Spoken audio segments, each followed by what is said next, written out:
We provide you the platform to turn your dreams into reality. Give wings to your aspirations with KR Mangalam University. उपराष्ट्रपति चुनाव को लेकर ये बड़ी खबर, बीजेपी से ही होगा अगला उपराष्ट्रपति।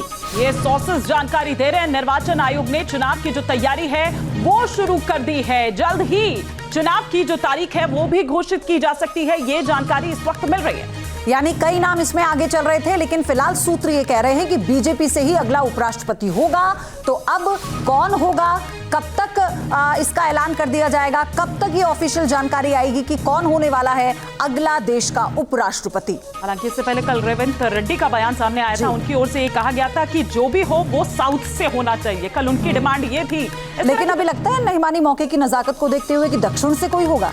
हाँ बिल्कुल, देखिए ऐसे बिहार से भी मांग उठी थी, ऐसे ही बिहार से भी मांग उठी थी, तो इस तरह की मांग उठ रही है। लेकिन फिलहाल यहाँ पर यह साफ हो चुका है कि बीजेपी से ही होगा अगला जो उपराष्ट्रपति।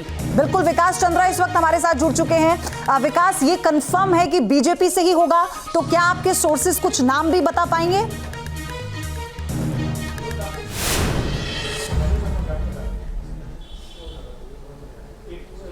जी देखें कि उपराष्ट्रपति पद के चुनाव को लेकर अटकलें बहुत तेज हो गई हैं। तरह तरह की अटकलें लग रही हैं कि कब तक चुनाव होगा, किसे उपराष्ट्रपति बनाया जाएगा।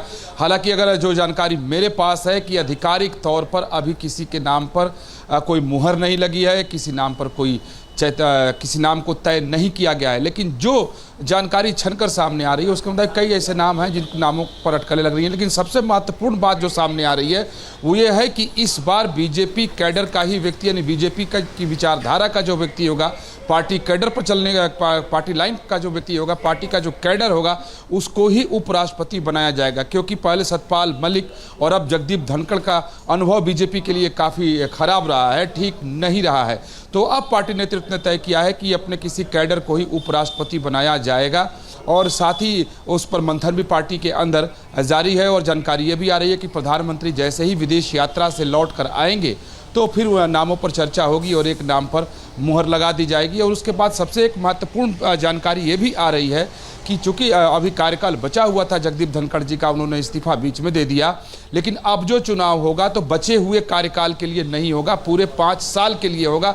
तो ये जानकारी काफ़ी महत्वपूर्ण है। अब इस पर विपक्ष का तेवर क्या रहता है, रुख क्या रहता है, ये देखने वाली बात होगी। लेकिन सरकार इस मूड में है कि पूर्णकाल के लिए ही उपराष्ट्रपति का चुनाव होगा, जितने कार्यकाल बचे हुए जितने दिन के उतने दिन के लिए नहीं होगा। तो ये 2 महत्वपूर्ण बातें हैं। साथ ही थावरचंद गहलोत के नाम पर अटकलें लगाई जा रही हैं, क्योंकि उनको संसदीय परंपरा का अनुभव भी है, राज्यपाल भी हैं। उसके साथ साथ अगर आप देखें तो ओम माथुर बीजेपी के बहुत वरिष्ठ नेता हैं, राजस्थान से आते हैं, संसदीय परंपरा की भी जानकारी है और हार्डकोर पार्टी लाइन पे चलने वाले हैं। ठीक है विकास जी, बिल्कुल ये वो तमाम नाम जो आपके सोर्सेज आपको जानकारी दे रहे हैं, आप नजर बनाए रखिए। फिलहाल बहुत शुक्रिया इस तमाम जानकारी के लिए आपका। जहाँ भक्ति है हर शब्द में, कथाओं में छुपे हैं दिव्य रहस्य, और ज्योतिष देता है जीवन को दिशा। धर्म से जुड़ी हर बातों को जानने के लिए हमारे चैनल स्तुति को सब्सक्राइब करें।